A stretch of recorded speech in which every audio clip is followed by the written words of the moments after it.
Thank you, Donald, and good evening, everybody. Well, the general election is on, and I know over the last few evenings, a lot of people have been asking me, what am I going to do? Am I going to stand? Am I not going to stand? Am I going to go back for the Thanet South constituency? What am I going to do? And I have to say, today, I was plunged into even deeper difficulty in terms of my thought process when I heard that Clacton-on-Sea is now a Douglas Carswell-free zone, which I think in terms of political honesty is a very good thing. Clacton is demographically UKIP's best seat in the country. And I thought, well, do you know what? I could stand in Thanet South. It's tough, but I still think I'd win, given an even playing field. If I stood in Clacton, it'd be easier. But then I thought to myself, why am I in politics? Why did I leave quite a good job, running my own company, working in the metals trading industry? Why did I get involved in this rat's nest that is called politics? And I did it because I always had a very strong conviction. I always believed that the direction of this country was wrong in terms of being part of European political union. So I stood in elections, I stood in by-elections, I stood in European elections, I nearly stood in the 90s in as many elections as Screaming Lord Sutch, the late Screaming Lord Sutch of the monster raving loony party. But I did it out of absolute total conviction, never wanting to be a career politician. Well, things moved on and we won the European elections of 2014. We forced Cameron to concede a referendum and we won it. And we've won the war. The question is, how do we win the peace, which is equally important? And how can I play my role helping Brexit to happen? So I've been weighing up for the last couple of days, what best do I do? Would it be right to fight and win a constituency and sit on the back benches in Westminster? Or do I think about the fact that I already have a position as leader of a group in the European Parliament? I'm the only one out of 508 million people sitting on that front bench who is opposed to the whole concept of European Union, where not only can I get up and make speeches and criticise either what they're doing or indeed what the British government is doing in the negotiations that will take place there over the course of the next 2 years, but I've also got a big profile on the big stage with media, European media, across all 28 member states. And given that it's the European Parliament, not the British Parliament, but the European Parliament that ultimately, at the end of this 2-year process, will have the absolute right of veto, I thought to myself, sitting as a backbench MP, being called by John Bercow twice a year for PMQs, or having a chance once or twice every month to be on the front row, to be up close and personal with Jean-Claude Juncker, Donald Tusk and all the rest of them. In terms of a stage, there's no comparison. And in terms of Brexit, what I want to do is I want to make sure that in February, March 2019, as the Brexit deadline approaches and as the European Parliament gets its final vote, I want to make sure those MEPs, have the maximum pressure exerted upon them by their own constituents. And I'm talking about German car manufacturers. I'm talking about French wine producers. I'm talking about Belgian chocolate makers, people who sell so much more to Britain than we sell to them. They actually call us Treasure Island. We are their best export market in the world. And I believe that by using my, well, some may say fame, others may say notoriety, it doesn't really matter, but I've got a chance to travel around those big European cities and to say to people, don't vote, don't support MEPs who are standing for re-election, who will block Britain having a sensible free trade deal exit, because if you do that, you'll cost people jobs in those constituencies far more than you'll ever hurt people in the UK. So for all of those reasons, I've decided I will not stand in this general election, but I will stand absolutely foursquare behind Paul Nuttall, behind UKIP, and I think it's very interesting. The last couple of nights, callers saying, I've got to vote for Theresa May because, you know, thing is, if she doesn't win, there's going to be this progressive alliance of Labour, the Lib Dems and the SNP who will form the government and reverse Brexit. I have a feeling that over the course of the next few weeks, you're going to see the Tory poll lead so huge that actually the idea that anyone can win, other than the Conservatives, will be out of the window. And I think in that situation, a lot of voters will come home to UKIP. That's my view. I am happy to take any calls, any comments on what I've done. You may think I've done the right thing. You may think I've done the wrong thing. But let me know. Call me on 0345 60 60 973. You can text at 84850. You can tweet using the hashtag Farage and LBC at LBC, and you can watch us live on LBC's Facebook page. Now, that's me, but more important than me is Jeremy Corbyn, who today launched the Labour manifesto. It was a very strong anti-establishment message. It was, I am on your side. I'm against the big battalions who have really carved up the economy and this country for their own benefit, and I'm with you. It was, I suppose, perhaps the most left-wing manifesto that has been seen since Michael Foot back in 1983. But he was talking about fairness. He was talking about being on the side of ordinary people against the rich, against the wealthy, against the big businesses. And I know from this programme that there are many of you out there that think the man is very genuine and very sincere in what he says. But there is, I think, a little bit of a problem. One, and you may think this is ridiculous, but last night I sort of half joked. I said, the trouble with Corbyn is he can't actually do his tie up straight. Did you see him today? Did you see him at the launch? The tie was sort of round here somewhere. I mean, it looked to me to be a shambles. Perhaps I'm old-fashioned. Perhaps I'm completely out of date. But that's how it looked to me. But the bigger problem is that on Brexit, on the attitudes towards Brexit, which without any shadow of a doubt is the dominant issue in this general election campaign, he was, frankly, all over the place. He said in his speech, he point-blank refused to rule out asking for a second referendum on the ultimate Brexit deal. And then later in the day, John McDonnell said that the government should put the deal to Parliament and possibly to the country overall. So it looked like at lunchtime the Labour Party were backing a second referendum, and yet within a few hours it was perfectly clear that they were ruling out backing a second referendum. And I think that on the biggest issue that faces voters in this general election, what this launch today has shown is that, frankly, the Labour Party is a shambles. And I said last night, can anyone please ring in and tell me what Labour's policy is on Brexit? And after today's launch, I'm even more confused. Anyone out there that knows where Labour really stands on this key issue in this election, call me. So the question I'm asking you is, do you believe that Labour is a credible threat in this general election? Call me 0345 60 60 973, text 84850, tweet using the hashtag Farage and LBC at LBC. I'm going to go to Paul in Deal in Kent. Deal, of course, a constituency, Paul, that has been Labour, has been Tory, has been Labour, a real marginal. Absolutely. But one thing I've got to say straight away, Nigel. First of all, nice to speak to you. But secondly, I hear the passion and the enthusiasm in your voice, and I think you're wrong by not standing. We need you. You're the only one that's got the balls to stand up to the establishment and make sure this happens. And I think you should stand and make sure that this carries on through. And second, because you need to help me. You need to help me and the many others like me who are going to be on the fence. I used to support Labour, but now they've got that weasel of a scarecrow running it. I can't stand it, so I'm out of it. I'm not a Tory, and I voted UKIP last time. Right.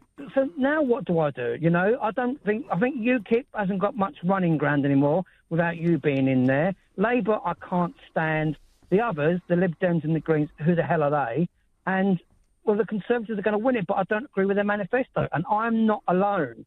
No, Paul, I know you're not. So I can support you. Yeah, but Paul, as I said a moment ago, you know, I got into politics not for a career. I left a career to come into this malarkey, and I have to think to myself, how best can I serve Brexit? We won the war, we have to win the peace, and I genuinely think I can do that better leading a group of 45 MEPs in the European Parliament where the negotiations will take place and where ultimately they could veto 2 years of hard work. That, Paul, is why I've made this decision. But I do get that you will not be alone in being disappointed or criticising me for not doing this, but I've done it because I genuinely think I can do more for Brexit leading a group in the European Parliament than I can as a backbench MP who probably would get pretty ignored, Paul. I'm getting to the feeling now, personally, after listening to the news and reading bits and paper, I think, and I'm 49, I'm a grown-up man, I'm going to have to vote Tory purely to give my country the support it needs.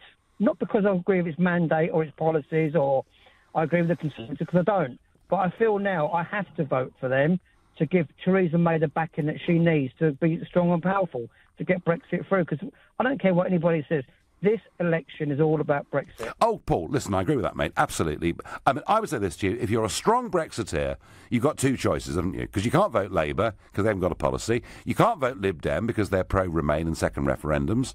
And you've either got to vote for the Conservatives, trusting Theresa May, or you've got to vote UKIP, thinking that actually the Tories need to be held to account. And I simply can't see what else as a Brexiteer you can do. But it's an unusual election, Paul. It's a weird election. The only thing I'm completely confident of is the Conservatives are going to win this election with an absolutely massive majority. But, you know, I mean, if anybody out there who's a Brexit voter thinks I'm wrong and thinks they're going to vote for somebody else, let me know. Paul, in delightful Deal in Kent, where I was last Friday, thank you very much indeed for your call. I'm going to go to Sigra in Nottingham. Good evening. Good evening, but it's Syra. Syra, I apologise. Now tell me, do you think Labour pose a credible threat in this election campaign given their launch today? Absolutely. There's no reason why Labour will not win, because half of the Conservatives, they're under investigation for fraud anyway. So, however, if there was going to be a possibility for Conservatives to win, that is certainly not going to happen. Well, look, Sarah, it isn't half of them, and I made this point on Tuesday on this show that perhaps up to 20 MPs and constituencies are under investigation, and the Crown Prosecution Service have said that up to 30 people, including 20 MPs, may well, they may not, but they may well face prosecution. So it isn't half of them, and in a way, I think what Theresa May has done by calling this election, partly because she feared a slew of by-elections, but also she wanted to draw a line under the old Conservative Party run by Cameron Osborne to say we're now running a clean campaign. I don't think that's going to hurt them here, do you? I completely disagree. I believe the reason why she's called for a slap election is because she knows she's going to lose. One, there's no way she's going to get a good deal. Nobody actually likes her in the EU. She will never be able to get a good deal for us. Secondly, I'm sure she's part of the investigation.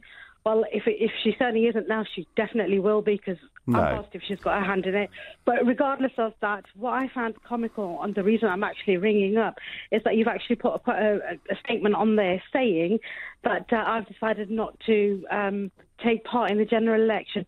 My question to you is, why would we vote for you even?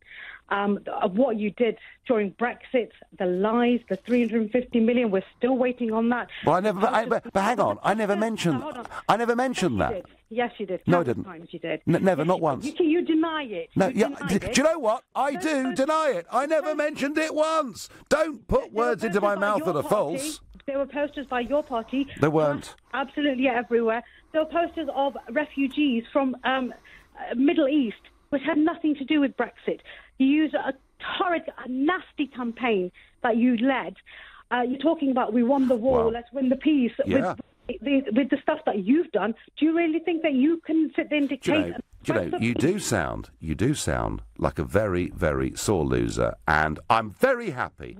I'm very happy for any of you. What have I lost? Any of you can. Well, you seem very upset. I haven't actually lost anything.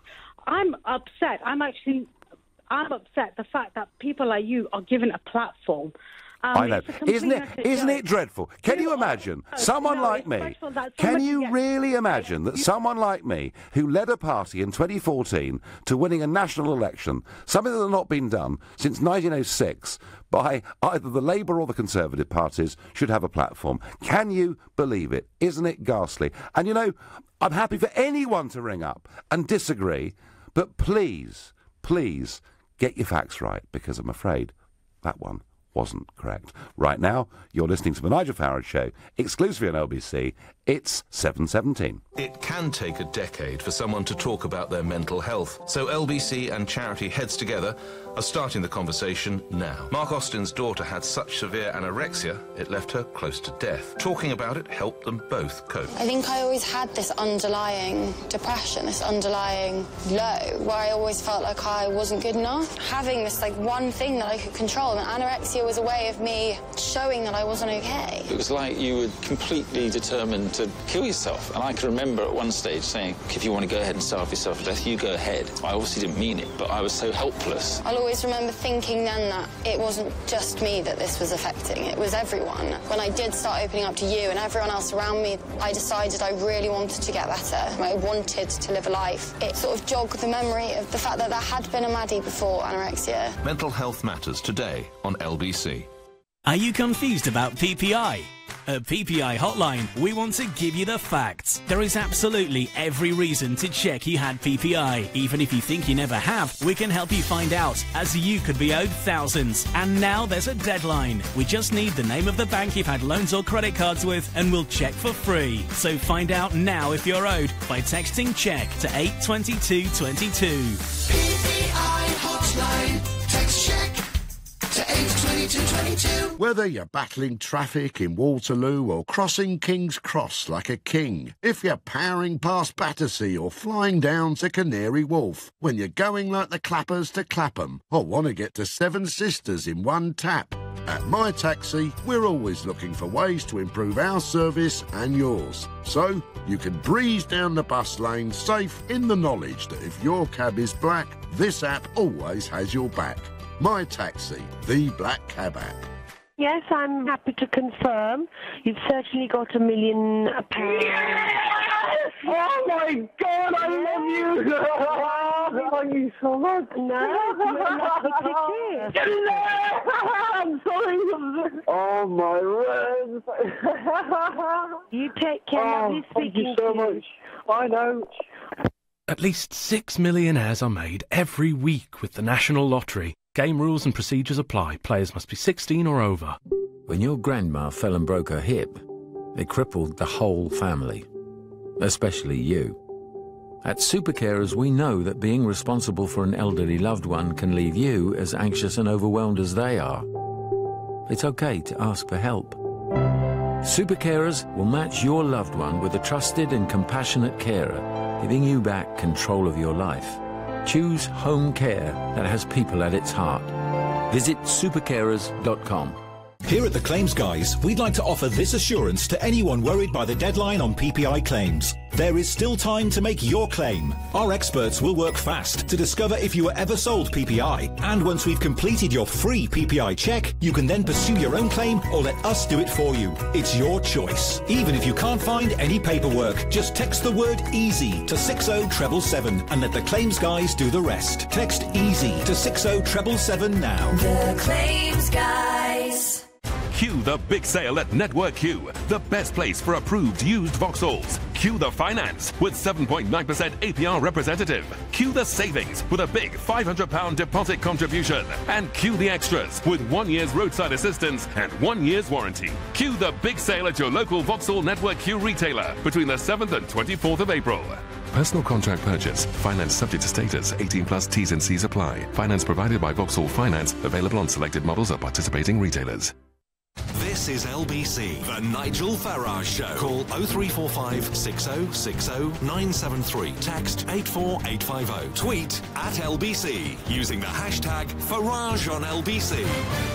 Today was the Labour launch, and there was Jeremy Corbyn, and he was full of strong anti-establishment stuff. I am on your side against the rich, against the big, and, you know, you can call it the most left-wing manifesto since 1983. What you couldn't doubt is the sincerity of what he was saying. And then it came to Brexit, and it all fell to pieces, because he left the impression that Labour would support perhaps having a second referendum. And then the Shadow Chancellor, John McDonnell, backed it up by saying, we will put a deal to Parliament and possibly to the country overall. And then within 3 hours, They've done a 180-degree U-turn, and it all looks like a complete and total and utter shambles.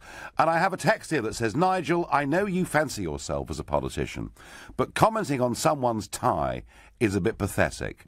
I want to say hats off to the last caller. Believe me, if you stand in front of the country with a tie over, sort of over to the left somewhere and down from the top button, all you do is distract people away from the message you're giving. It looks ridiculous. Best, actually, whether you're wearing expensive clothes or cheap ones, to look smart and to be on parade. That's my view. Perhaps you think I'm ridiculously old-fashioned, but I generally think that is what people feel. Your texts and tweets coming in, some of them about Corbyn, one or two commenting on my own decision not to run in this election because I feel I can do more for the Brexit process leading a group in Strasbourg in the European Parliament through the next 2 years. Daniel Bagley says on Twitter, Farage has made the right decision. He can do more from Strasbourg. The Brexit campaign damaged your brand, so I guessed this is a decision based on pragmatism, tweets John Bell. Well, I don't know whether it damaged Brian Brown. We did actually win. And I had this huge criticism earlier. Syra, who was ringing in before the news, wouldn't listen. She wouldn't listen. I mean, any of you, please ring up and within reason be as rude to me as you want, but get your facts right. Mark in Wakefield says UKIP never said anything about £350 million a week. That was Boris Johnson. And Syra in Nottingham, I please hope you're listening. I know you hate me, but please don't pin that round my neck. Some agree with Syra. Great caller. Agree with her completely. Did you ask for the claim on the campaign?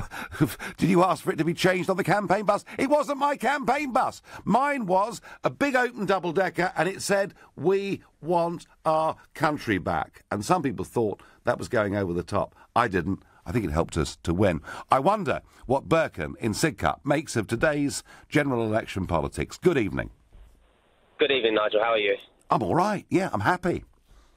Good, so am I. But just to answer your question, I think Jeremy Corbyn is the biggest threat. I think he will win. Do personally. You? Yes, I listened to him today. I really did. And today I joined the Labour Party because of him. Okay.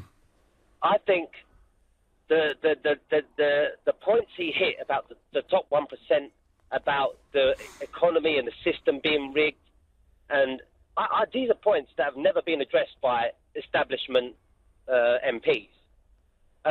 Yesterday I had to listen to Theresa May give a speech about equality from a helicopter.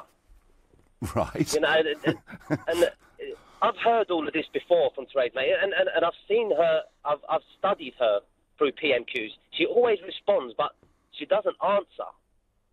And this man is right now, they kept saying to me he's a spineless leader. He's a leader who doesn't, you know, he ain't got no backbone and whatnot. I mean, this woman, she can't even turn up to a TV debate. Oh, no, listen, Birkin, I agree. I agree with that criticism. And by the way, I mean, be fair to me, I've said tonight and last night that there is, I think, a sincerity that many people see in Jeremy Corbyn. And I did make the point, Birkin, that there were parts of his speech today with a strong anti-establishment message that I do think will resonate with people, and you're one of them. But, Birkin, I'm going to come back to this and put this back to you. On the biggest issue upon which this election is being fought, namely Brexit, I'm left, after his comments, McDonnell's comments, and then their retractions, even more confused than I was this morning as to where the Labour Party stands on Brexit. OK, I'm glad you asked me that, and I'm going to give you a good answer now. OK, I'm waiting. OK, so I voted for Brexit. I voted for Brexit, and I'm a socialist. It's a socialist movement as well as a right-wing movement, and I voted for Brexit. Yep. But one thing I didn't vote for is a Tory Brexit. I voted for a Brexit to say goodbye to the 1%. The 1% bought the EU way before they bought this country. They bought this country way before they bought the EU. And Brexit for me was the first step. Now, what I think Labour has to do is, first things first, is stay in the single market. Get our human rights done. Fix the NHS, fix the schools, fix everything that needs to be fixed. And when the next election comes, then push for the hard Brexit. This has to be tactical. We can't just Right, so you see... OK, so you see Brexit as a two-stage process, yeah? More than a two-stage. I think it's going to take around 7 years. Right, 7 to 10 years. but ultimately, Birkin, you voted for us to be a free, independent, self-governing democratic nation, the kind of socialist ideas that Tony Benn pushed for 40 years, yeah? Yes. Right, let me ask you one last question, because I'm enjoying this far too much to let you go. How can you then support somebody who, for 33 years in Parliament, idolised Tony Benn, supported him all the way on every single battle against European treaties, against contributions to the European Union, and then when he becomes Labour Party leader, supports Remain? How can you respect that? I'm even glad you asked me that, and I've got an answer to that as well, Nigel. After the show, we must meet for a beer, Burkham. Go on, please. We have to. I live near Westminster. Let's meet for a beer. I'd love to. OK, Nigel, let me answer that question. Yeah. Now, as you know, he is an anti-establishment politician. Yep. This man, everyone is against him. There is people against him in his own party. That's how we had this illusion of a two-choice.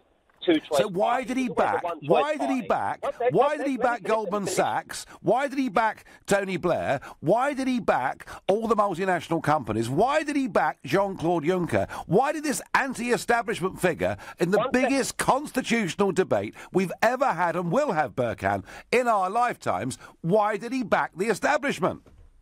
To be able to stay where he was. That's not good enough. Wait, Nigel. Oh, no, come on, old son. Speak, Nigel, let me speak. I haven't stopped you so far, have I? Can I answer this, Nigel, please? Yeah, go on.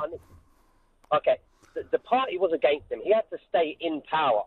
But he didn't protest. He didn't go like, yes, let's stay in here, let's stay. He done it to make his backbenchers happy. He was afraid of his backbenchers, and he needed to stay in power. OK? Right. He did not go as far out. But now look at him now. I guarantee you, this man, he has been anti-EU his whole life. We are out. No. Now, listen, Nigel, let's meet for that listen, beer. you have... Now, I'll meet for the beer. Burkett, you are a complete and total star for 90% of this conversation, and then you let me down like a cheap pair of braces by telling me he's a great man because he did what his backbenchers wanted him to do. And Burkhan, leadership is about leading. Leadership is about doing things sometimes that may not be popular in the short term, but are right in the medium and long term. But we will meet for that beer, and I thank you. On Facebook, Jamie says, I'm a UKIP person who's also now voting Tory. We had a few of those last night. Joy says, you've made the right decision, Nigel. I don't trust the PM to deliver a hard Brexit. Well, I'm going to do my best, Joy, in Brussels to, literally be a lightning rod and to tell you what's going on. Because I was appalled the other week. I was at a big European summit of leaders, and I picked up in the corridors that the Foreign Office, the Brexit negotiating team, were basically saying we're happy to concede the idea of taking back our fisheries if we can get a better trade deal. I've written about this in the Daily Telegraph. It's online. You can watch it after this show. Leslie says, I'd love to see the look on Juncker and others' faces knowing that you will be there at the heart of Europe. And Michael says, how does it feel to be partly responsible for the dismantling of the fabric of this great country you swear you hold so dear? Well, Michael, you can take whatever view you like. You can take any election to be a disaster if you don't like the result. But we got the one we got, and we are leaving the European Union, Michael. Get with it. If it's too much, just pour yourself another drink. You're listening to the Nigel Farage Show, exclusively on LBC. It's 7:30 and time for the news with Rupert Bhatia. Nigel Farage has used his nightly show here on LBC to confirm he won't be standing in June's general election. He says he'll stay on as an MEP instead. Sitting as a backbench MP, being called by John Bercow twice a year for PMQs, or having a chance once or twice every month to be on the front row, to be up close and personal with Jean-Claude Juncker, Donald Tusk and all the rest of them. In terms of a stage, there's no comparison. A 23-year-old woman has been arrested in North London as part of a joint UK-Belgian counter-terror investigation. It centres around facilitating travel to Syria. And the Duchess of Cambridge has told LBC that children should be taught about mental health from a younger age. Catherine has joined Princes William and Harry to open the Global Academy, the media school founded by LBC's owner, Global. LBC weather. Mostly dry and cloudy into the evening. Showers possible in the far north, a low of 8 Celsius. Tomorrow, dry in southern parts with some bright spells. Rain further north, a high of 17 degrees. LBC Travel, good evening. I'm Andy Lake. Starting off in London, the A102 is queuing on the northbound approach to the Blackwall Tunnel after a breakdown earlier on. All lanes are back open now, but delays are still back to the Woolwich Road flyover. In North London, Hale Road in Tottenham is queuing on both approaches to a collision at the Hale. That's also affecting Monument Way and the A10. And to the west side of London, Chertsey Road in Twickenham is queuing westbound approaching the Whitton Road roundabout. That's because of an accident. Into Staffordshire now, the M6 is crawling northbound between junctions 14 and 15. Just south of Stoke-on-Trent. A breakdown closed 2 of the 3 lanes earlier. And in Manchester, the M602 is down to just 1 lane westbound between the Eccles interchange and the Regent Road roundabout. There have been 2 separate collisions there tonight. As for the rails, London Overground services remain suspended between Euston and Harrow and Wealdstone, and between Sydenham and West Croydon, leaving severe delays between New Cross Gate and Crystal Palace. For more real-time traffic updates, go to lbc.co.uk. This is LBC. Here at the Claims Guys, we'd like to offer this assurance to anyone worried by the deadline on PPI claims. There is still time to make your claim. Our experts will work fast to discover if you were ever sold PPI. And once we've completed your free PPI check, you can then pursue your own claim or let us do it for you. It's your choice. Even if you can't find any paperwork, just text the word EASY to 60777 and let the Claims Guys do the rest. Text EASY to 60777 now. The Claims Guys. Goldilocks and the Two Bears, the Two Musketeers, the Two Amigos, the Two Tenors, the Two Little Pigs. Somehow, it doesn't feel the same, does it? Because great things come in threes, like the Renault Clio, Captur and Kadjar. 3 great cars, 3 years 0% APR representative, 3 years free servicing. Renault Finance, over 18s, subject to status. Order by 15th of May and register by 30th of June. Servicing limited to 30,000 miles. Participating dealers, T's and C's at renault.co.uk/offers. The multi-York Spring Sofa Sale is now on, so don't miss big savings of up to 40% off all sofas, chairs, living room and dining ranges. And for a limited time only, there's also an extra 10% off everything. Visit us in-store now or go online at multiyork.co.uk. The multi-York Spring Sofa Sale, now on. I wish I could create content like videos and music. I need the skills to bring my ideas to life. I wish I could get trained up for a media career. While studying for my GCSEs and A-levels. The Global Academy in Hayes is a state school for 14 to 19-year-olds interested in a media career. Our next open day is on the 26th of April, so register now at globalacademy.com. At Renault Retail, great things come in threes, like 3 years 0% finance and up to 3 years free servicing on selected cars, including the Renault Clio, Captur and Kadjar. Find out more and find your nearest dealer at renaultretail.co.uk. 0% APR representative. Order by 15th of May and register by 30th of June. T's and C's apply. Become a local hero like Chris. He's an electrician. He joined Local Heroes, an online service that matches customers with trusted plumbers, electricians and heating engineers. Local Heroes send me the jobs and I take the ones that work for me. Plus it's really easy to use and free to join. Chris is right. There's no sign-up fee. Dodgy lights, leaky taps, no heating. There's a local hero for that, and you could be one of them. Visit localheroes.com and join hundreds of trusted tradesmen. Local Heroes, a British Gas innovation. Leading Britain's conversation, The Nigel Farage Show. Tweet at LBC using the hashtag #FarageOnLBC. Jeremy Corbyn today launched the Labour Party's big bid for the general election on June the 8th, and many of you admire his strong stance against the rich, against the 1% who own far too much, against the power of big businesses, against the fact that ordinary folk don't get an even break. Big, strong, anti-establishment, hard left-wing stuff that has won, I think, the support of many. But when it came to Brexit, oh dear, dear, dear, it was a complete and utter shambles, and we end the day, I think, more confused as to where Her Majesty's loyal opposition stand on this great issue than we did at the start of the day. And I'm asking you, are the Labour Party a serious, credible threat to the Conservatives in this general election? I frankly don't see, after today's launch, how they can be. Also, I've announced tonight I will not be standing in this general election, believing I can help the Brexit cause better, given my front row seat in the European Parliament in Strasbourg, overseeing these Brexit negotiations and the final vote, whether the European Parliament may have a veto. So I'm taking calls, texts, tweets, Facebook messages on all of those things. And on text I get, totally understand your decision not to stand at the election, but hope in 2019 after Brexit you will stand for UKIP at the earliest by-election. We will need you in Parliament, says Jan from Bromley. You're very sweet, but there are 2 torrid years to go before I'll even think about that. And Steve on Twitter says, don't you think a large majority would be bad for the country? Well, one of the criticisms of Mrs Thatcher was that when she got a majority of 144 in 1983, frankly, it was too big, and she wasn't being held to account for things that were done in Parliament. Whether you agree with that or disagree with that, going back to the 80s, the prospect of Mrs May having a majority, according to some of the experts, of 140 or 150 seats, means they are really completely going to be in power and without anyone holding them to account, which is why I say that I think in the last couple of weeks you will see smaller parties start to do better in the polls as people feel freer to vote for parties they really support, knowing that the outcome is going to be a Tory win anyway. Why do you say that General Election 17 is all about Brexit? Didn't we already have that referendum? NHS, education, etc., also important, says Andrew. Says, yeah, they are all very important, but don't delude yourself. Brexit will dominate this debate over the course of the next 6 weeks. Nigel, Corbyn can say what he likes. His MPs don't respect him.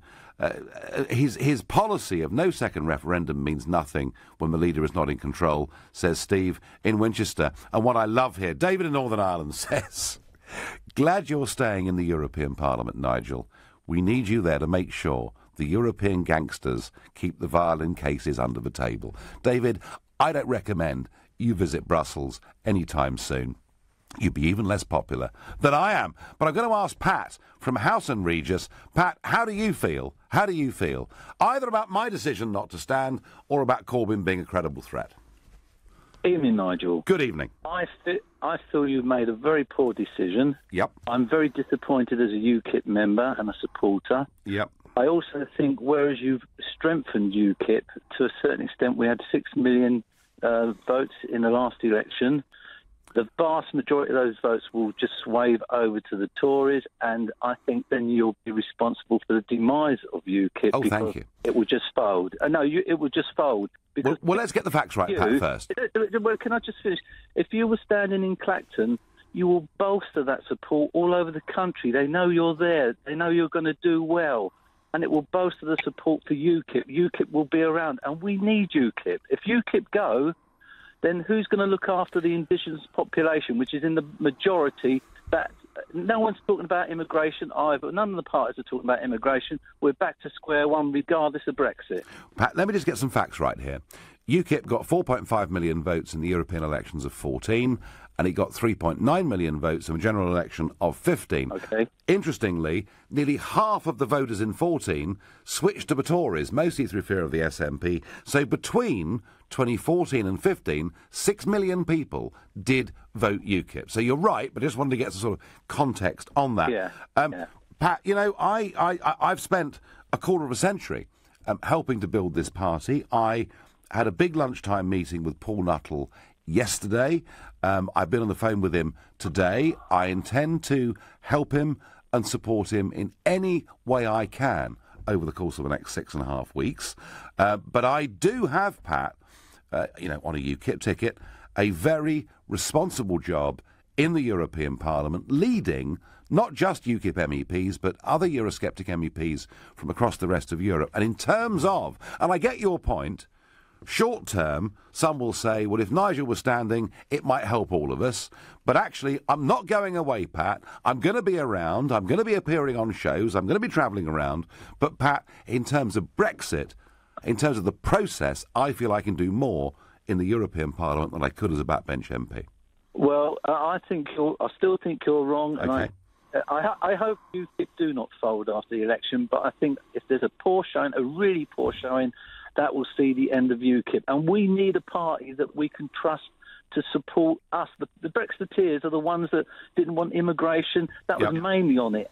And I get all of that. About that anymore, are they? They're not talking about it. I get all of that, Pat, and UKIP has a very important role in British politics. It's far from finished. I agree with that point wholly. Robert in Watford, are Labour going to provide a credible opposition campaign to Theresa May? I'd like to say yes. I mean, they've got some good ideas, but I think with him as a leader, I don't think they stand a chance. Like I said, if you had either of the Miller Bands or a Chuck or a Mooner, I think they would stand a chance. But he's got good ideas, and I agree with a lot of them, but I just don't think he wields any... He doesn't have any show of power in any way, shape or form, does he, really? What, a lack of authority, Robert? Is that what you're saying? Yeah, I mean, obviously, if you think about him going up against, say, like a Trump or a Putin, it would be just mincemeat, wouldn't it? Well, let's be honest. Most people struggle up against a Trump or a Putin. Yeah, I get that, but I mean, it was, you know what I mean? He'd be a quivering little wreck, wouldn't he? Well, I don't know about that. He might even do his tie-up. You never know. So Robert, you know, he's got some good ideas, but he's not really doesn't cut the mustard as far as you're concerned. So, how will you vote? This is going to annoy you, but I'm going to go with the Liberals. Well, I wish there was a Liberal Party. They went a long time ago. Do you mean the Lib Dems? That's the ones I went, yeah, so the Lib That's Dems, right, yeah. the ones who are neither Liberal nor Democratic, but are probably going to do much better in this election. Robert, interesting you say that, because today's the day with Bob Marshall-Andrews. Bob Marshall-Andrews QC. You know, a really very well-known veteran Labour figure who held the Rochester and Strood seat for them, I think in 2 or 3, I can't even remember, maybe even 3 general elections he won. And I remember appearing with him on Question Time and various other programmes, a very, very lively, entertaining, strong Labour character. And Bob Marshall-Andrews today defected to the Liberal Democrats. So you're another... I don't know whether they call you Bob, Robert, but there's a couple of Bobs. I answer to both, don't worry. You answer to both. So there's a couple of Bobs going in the Lib Dems' direction, and you know, these current opinion polls put Labour on about 25%. One or two say 24%. A lot of the experts will tell you that this is the absolute rock bottom that Labour can ever sink to, and they're going to bounce from here over the next few weeks. And just looking at that total, I'm sorry, but shambles of a launch when it comes to Brexit, maybe some great stuff on other things, I think they could fall further still, and There is something I'd like to ask you, Nigel. Yeah, do. If that's okay. It's about the whole 350 thing for LHS. I never did that. I mean, don't blame me for that, mate. No, I'm sorry, but it was you that was photographed in front of that bus. I wasn't, I wasn't. You were? I wasn't.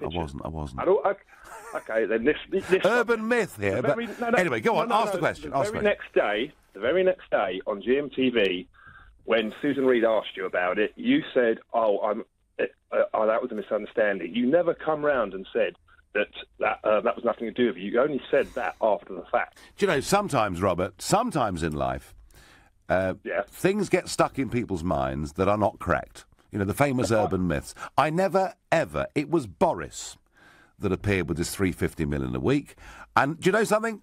I'll tell you this. I had dinner with Michael Gove, a private dinner with Michael Gove during the campaign, and I said, that figure, Michael, is crackers.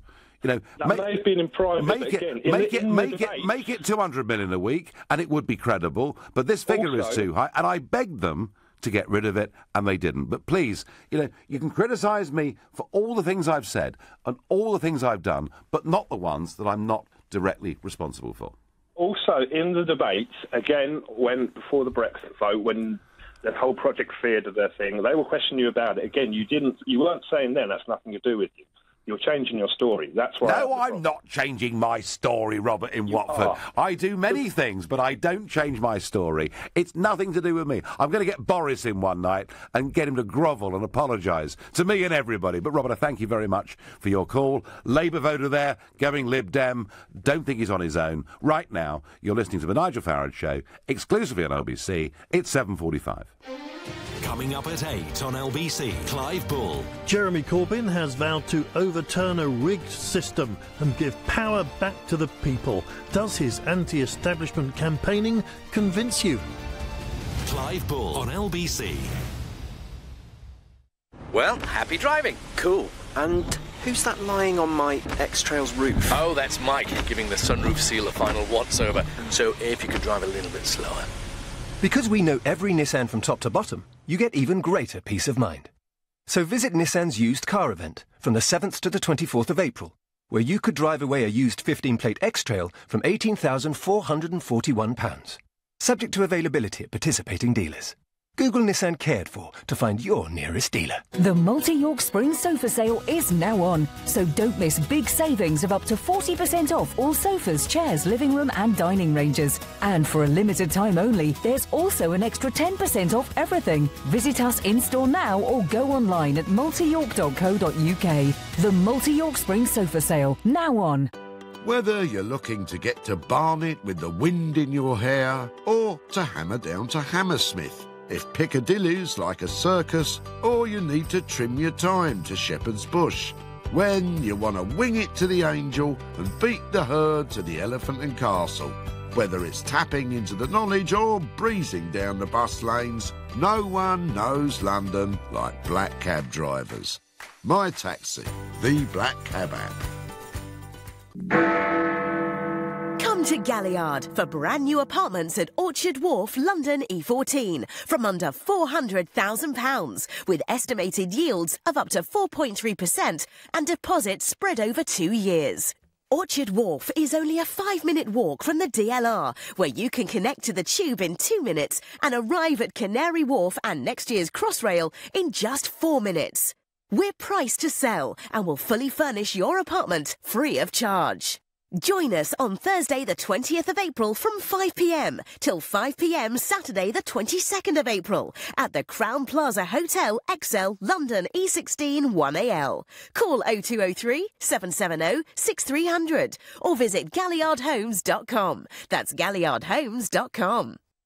Oh, the garden's an absolute mess. It's my turn to have the cross-stitch crew round for tea and Battenberg.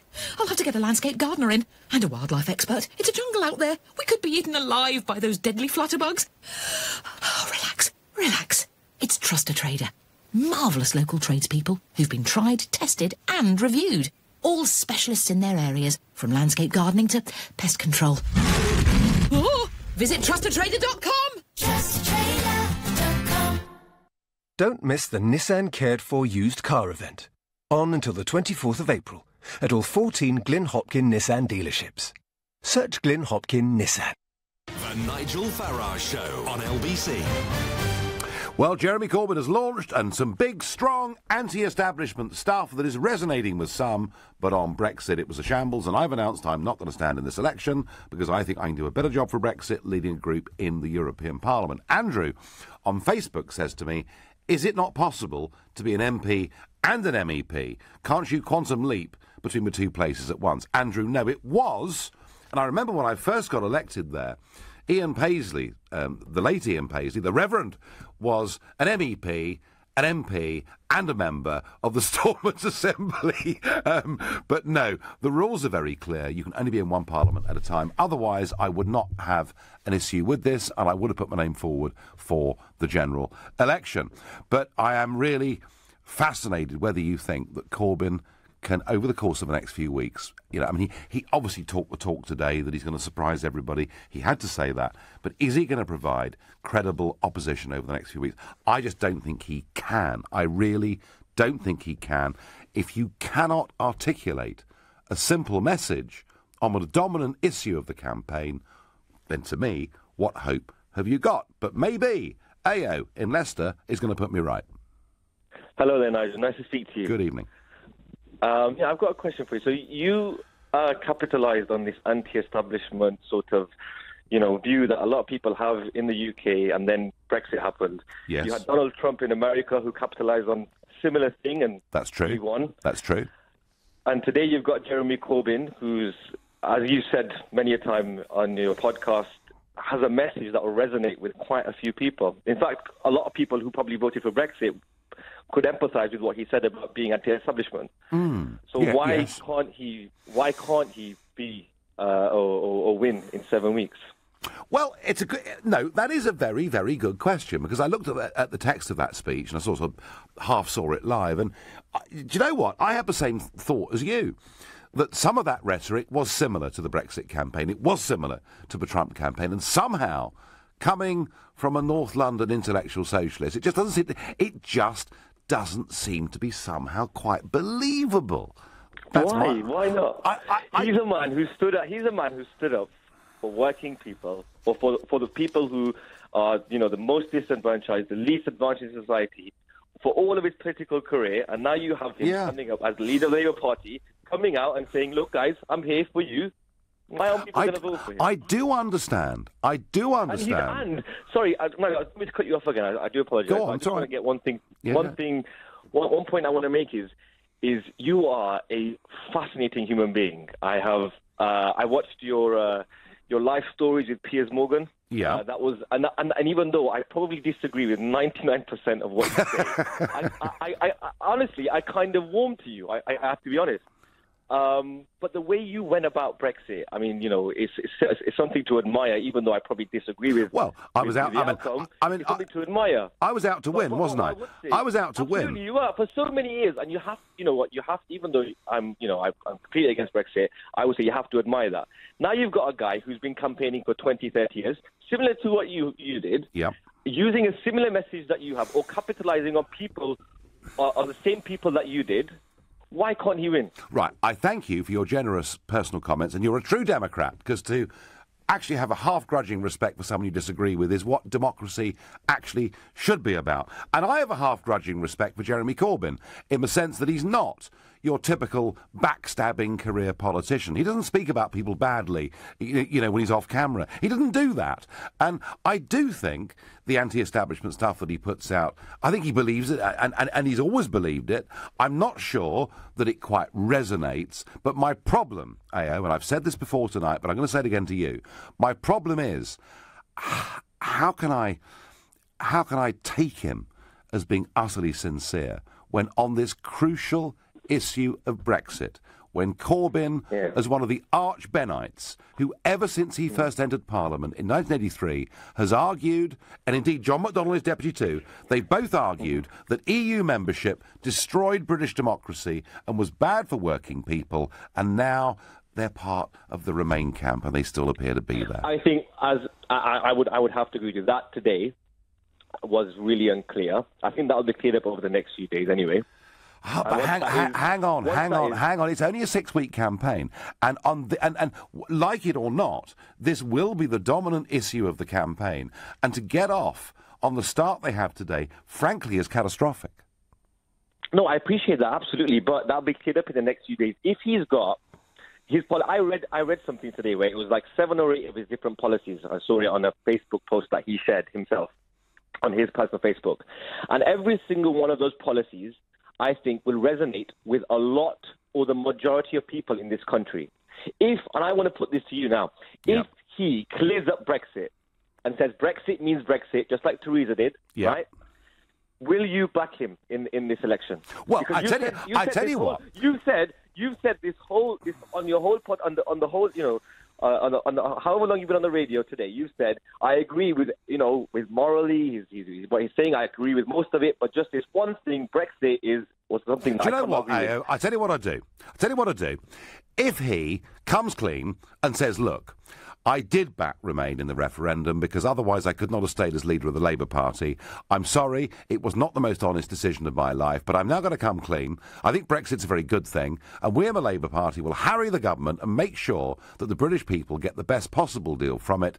Not only will my respect for Corbyn go up, but I will then say, AO, on this show, that actually he is a credible alternative to Theresa May in this general election. I thank you for your fascinating call. On Facebook, Justin says, Nigel, what exactly can you do more in the European Parliament? Please enlighten us. Thanks. I'm going to repeat this, we leave at the end of March. In May, there are European elections. All around me, there are MEPs saying we're going to punish Britain. Even if you negotiate a good deal, at the end of the 2 years, we are going to veto it. So what I want to do, and like it or not, Justin, I've got a very big profile with media across the entire European Union. In fact, probably more than any other MEP out there in Brussels and Strasbourg. I want to go to Munich and give a speech. I want to go to Reims in France and give a speech. I want to go to Bruges in Belgium and give a speech. I want to make media. I want to say to people, don't vote for MEPs who will veto a sensible free trade deal with the United Kingdom, because that will cost you jobs in your area. And I want to try and exert as much pressure on those MEPs and on the next European elections as I possibly can. And I think I'm the only person in a position, frankly, that could do that. Good evening, Nigel. Whoever mistakes your good self for Boris Johnson, re the 350 million a week, should go to Specsavers, says Gaynor in Hull. Thank you, Gaynor. You know, the bus suggestion. Nigel was part of the Grassroots Out campaign. The bus was from Vote Leave, says Claire, and she's absolutely right. And I'm going to ask Kim in Newcastle. Kim, could Corbyn pose a threat in this election? Is he credible? Yeah, he's definitely credible, and I think he is the underdog, which makes him favourable to some people. Yes, I get that. And Brexit was the underdog, and Trump was the underdog, and underdogs can win sometimes, but when they're 23 points behind in the polls, goodness gracious me. Well, you know what? You can't trust politicians nowadays, right? I think a lot of people agree with that. Yeah. So how can we evaluate how to judge these human beings? Maybe how they deal with the weak, the vulnerable in society? Do you not think that's a good argument? Well, Kim, I mean, one argument is to evaluate how they deal with the weak. Another argument is to evaluate how much wealth they can create so we got the money to help support the weak. And these are all the great arguments. Kim, I'm going to have to let you go. I've run out of time. I apologise. There are loads of you that want to get involved in this debate tonight. My final thought is, whilst we're obsessing on the general election, on whether Corbyn looked like a bit of a dud today, on whether May is sincere, something else is going on across the channel. On this Sunday, the French presidential election will go through its first round. There are 4 candidates vying to get through for the runoff to the last 2.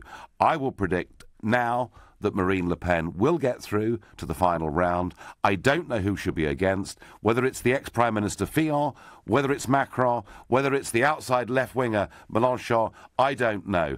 But look at those French elections. They matter hugely, because when that second round comes on the 7th of May, if Le Pen was to win, then Brexit, frankly, was nothing. It'll be the end of the European project.